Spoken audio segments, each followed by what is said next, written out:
तो फ्रेंड आज हम शुरू करेंगे वृत्त। क्या शुरू करेंगे? वृत्त, जो आपका 10वां चैप्टर है। वृत्त एक बहुत ही इम्पोर्टेंट चैप्टर है। तो चलिए हम वृत्त के बारे में कुछ जानकारियों का हासिल कर लेते हैं कि वृत्त होता क्या है। तो आप पहले तो देखिएगा यहाँ से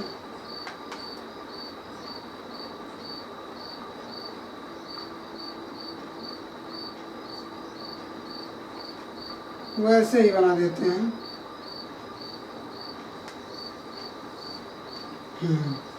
ठीक, ये आपका हुआ। अब हम बात करते हैं वृत्त क्या होती है। रुकिए, कुछ आपको आवाज़ आ रहे होंगे तो उसको मैं पहले बंद कर देता हूँ।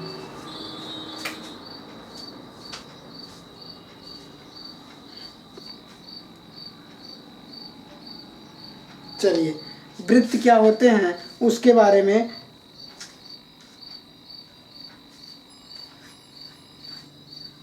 देखिए।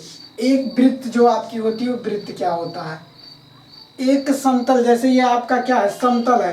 तो एक समतल में स्थित हुए सभी बिंदुएं जो समान दूरी पर स्थित होती हैं वो क्या कहलाती हैं? उससे घिरी हुई आकृति को हम क्या कहते हैं?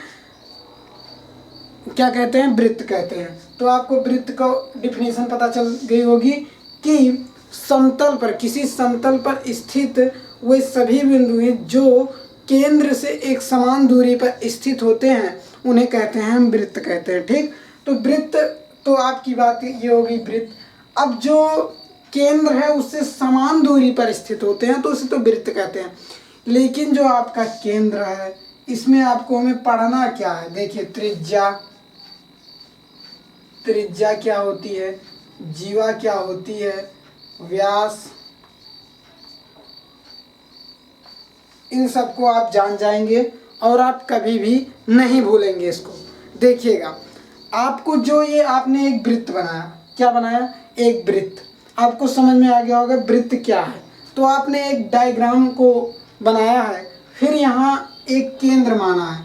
अभी आपने देखा होगा कि मैंने ऐसे केंद्र लेकर एक गोला बना दिया, तो इसे गोला नहीं, ये वृत्त है। गोले और वृत्त में दो अंतर होते हैं। गोला त्रिविमीय होता है। गोला जो आपका होता है वो क्या होता है? त्रिविमीय। क्या होता है? त्रिविमीय। और जबकि वृत्त क्या होता है? द्विविमीय। द्विविमीय, इसे जरूर याद रखिएगा, त्रिविमीय और दो विमीय। तो आपका जो वृत्त होगा वो क्या होगा? दो विमीय होगा। यानी जैसे आप कोई गेंद लिए हो, गेंद, तो गेंद आप देख सकते हैं कि वो आपका क्या होता है? त्रिविमीय होता है। क्यों? क्योंकि हम गोले और गेंद को इस बगल से भी देख सकते हैं, इस बगल से भी देख सकते हैं। दोनों ऐसी कुछ कंडीशन होती हैं तो वो गेंद जो होती है गोला होती है। और जबकि ये वृत्त आपका जो होता है वो समतल में स्थित होता है। गोले को हम समतल पर नहीं खींच सकते, इसे ध्यान दीजिएगा। जबकि हम वृत्त को क्या कर सकते हैं? समतल पर खींच सकते हैं, समतल पर खींच सकते हैं। इसे आपको डिफिनीशन से ही पता चल गया होगा। अब आपके जैसे अगर कंपटीशन में बैठे हैं तो आपके 3 प्रकार से क्वेश्चन पूछे जा सकते हैं। क्या हम वृत्त को समतल पर खींच सकते हैं? हाँ, खींच सकते हैं, क्योंकि आपको डिफिनीशन से ही पता चल गया। और क्या अगर पूछा जाए वृत्त त्रिविमीय है या दो विमीय, तो आप क्या कहेंगे? वृत्त क्या है? दो विमीय। और एक बात, अब त्रिज्या की बात कर लेते हैं। केंद्र से परिध तक की दूरी को, केंद्र से परिध तक की दूरी को, ये देखिएगा, ये जो आपकी गोला प्रकार इस प्रकार के हैं इसे हम क्या कहते हैं? परिधि कहते हैं। क्या कहते हैं? परिधि। तो ये आपका क्या हुआ? परिधि हुआ। परिधि क्या हुआ? परिधि। तो हम इसे त्रिज्या की परिभाषा क्या देंगे कि केंद्र से परिध तक को मिलाने वाली क्या रेखा आपकी क्या होती है? परिधि होती है। ठीक, त्रिज्या होती है। केंद्र से परिध तक की दूरी को क्या कहते हैं? त्रिज्या कहते हैं। यदि हम परिधि से परिधि तक को मिला दें तो वो आपका क्या हो जाता है? व्यास हो जाता है। क्या हो जाएगा? व्यास। यहाँ से देखिएगा, यहाँ से यहाँ ये हुआ त्रिज्या और ये पूरा क्या होगा? व्यास। तो आप व्यास क्या कहेंगे? परिधि से परिधि तक की दूरी को क्या कहेंगे? हम व्यास कहेंगे, जबकि वह रेखा केंद्र से होकर जाती हो। यदि ये केंद्र से होकर नहीं जाती होगी तो आपका व्यास नहीं हो सकता। तो आपको ये क्या हो जाएगा? जीवा हो जाएगी। क्या होगी? जीवा। ठीक। अगर हम परिधि से परिधि तक की दूरी को मिला दें तो ये क्या हमारा बन जाएगा? जीवा बन जाएगा। अगर हम परिधि से परिधि तक की दूरी को मिला दें तो क्या हमारी हो जाएगी? जीवा हो जाएगी। त्रिज्या भी आपको पता चल गई, व्यास भी आपको पता चल गया, जीवा भी आपको पता चल गई। ठीक। देखिए, अब हम बात करते हैं छेदक रेखा क्या होती है। तो छेदक रेखा की बात आती है। छेदक रेखा क्या है? छेदक रेखा, तो छेदक रेखा की बात करेंगे हम। तो छेदक रेखा वह रेखा है जो एक वृत्त के दोनों बिंदुओं को स्पर्श करती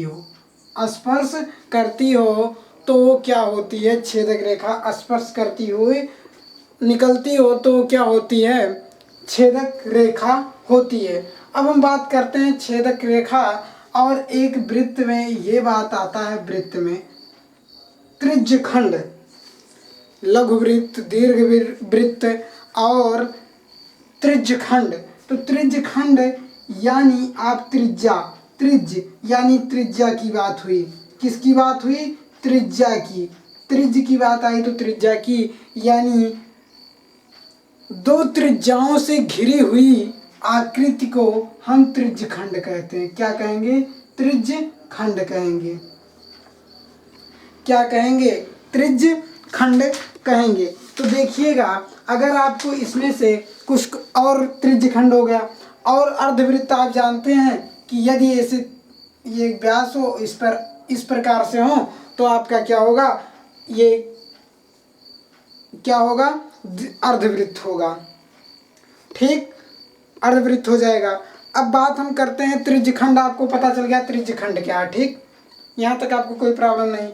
मतलब अधिकतर टॉपिक आपको पता चल गए हैं वृत्त के बारे में कि वृत्त में कौन सी कंडीशन होती हैं और वृत्त क्या होते हैं। ठीक। और आपको कंपटीशन में यही सब पूछे जाएंगे। अगर ये कह दिया इसका क्षेत्रफल निकालिए, परिधि की दूरी निकालिए, व्यास निकालिए, त्रिज्या निकालिए, यही सब पूछेगा और आपको कुछ भी नहीं पूछेगा कि आपको करना क्या है। ठीक। और हम बात करते हैं यदि वृत्त के बाह्य बिंदु P से दो, ये देखिए आप इस प्रकार की रेखाएं देख रहे होंगे तो ये आपकी स्पर्शी रेखा होती है। क्या? जो वृत्त को स्पर्श करती हुई प्रतीत होती है वही आपकी स्पर्शी रेखा होती है। और वह रेखा जिस बिंदु पर स्पर्श करती है वह स्पर्श बिंदु कहलाता है। क्या कहलाता है? स्पर्श बिंदु कहलाता है। ठीक। और एक बात और जान लीजिए कि स्पर्श बिंदु से केवल एक ही रेखा गुजर सकती है, दो रेखाएं नहीं। ये बहुत इम्पॉर्टेंट है कि अगर आपको स्पर्श बिंदु से केवल एक ही रेखा जा सकती है और दूसरी रेखा नहीं जा सकती। और समझ में आई होगी। तो अगले वीडियो लेक्चर में हम इसके आगे की क्लास को